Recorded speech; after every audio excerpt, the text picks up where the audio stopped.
Selina Kyle, Catwoman, has been in prison for the last 10 years and she's just been let out. It was after an event called Fool's Night, which took the lives of the Joker, the Batman, and Gordon. And Selina gets out and comes back to a Gotham City she barely recognizes because it's been locked down. The city has focused on crime and safety and also probably given up some privacy and civil liberties as well. So she has to come back and figure out her place in this new Gotham City. And this is a smaller story about character, and it's about the people who aren't necessarily the big names, the stars, and seeing how, as they get older, how do they adapt to the times? How do they adapt to this new city? Specifically, the lens of Selina getting older.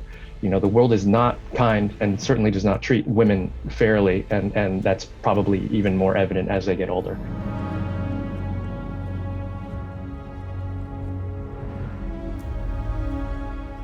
Yeah, there's always a saying that Gotham is like this other character, in the Batman books. And part of what I wanted to explore is how, we take these things and look at them from a more adult perspective. So Gotham here is very much an American city with all the problems that our cities have. So I wanted to take a look at that and see how it impacts, the people of Gotham, and then also the heroes and villains.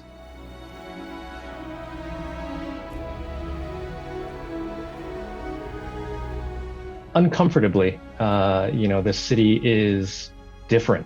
After suffering so much on Fool's Night, the city has changed, and they've opted for safety over everything else. So there are no more costumes, there's no more superheroes or supervillains, but there are lots of police on the streets, armed police.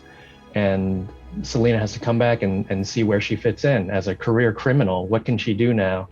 And what is her life like? And also just kind of building back after losing someone, she thought maybe she was going to spend the rest of her life with. So it's a tough situation for her to be in. And, having spent the last 10 years in prison, I think her life was very much on hold. And then now she's actually having to deal with all the repercussions.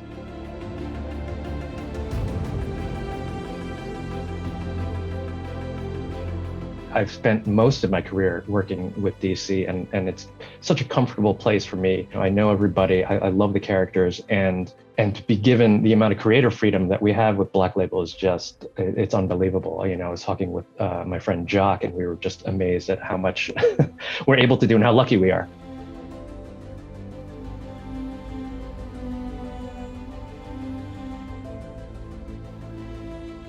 I love it. I used to work at DC as an assistant editor, and I felt like I got a good idea of what everybody's job was, but getting a chance to do all of it really gives me a really fine control over the storytelling, just little nuances, even just moving a balloon here or there, or being able to adjust color palettes in a scene. I love it. Although, there's some times when I feel like one of those ridiculous one-man bands with like a drum on my back and like a harmonica and a guitar.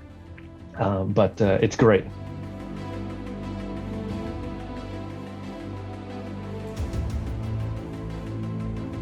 In the first issue, for sure, we have an appearance by Killer Croc, and he certainly becomes like one of my favorites to write. There's just kind of a lovable goofiness about him. There's a tragedy, about him as well, as he's gotten older and doesn't have, anybody to work for, not quite smart enough to be the boss. You just want better for him.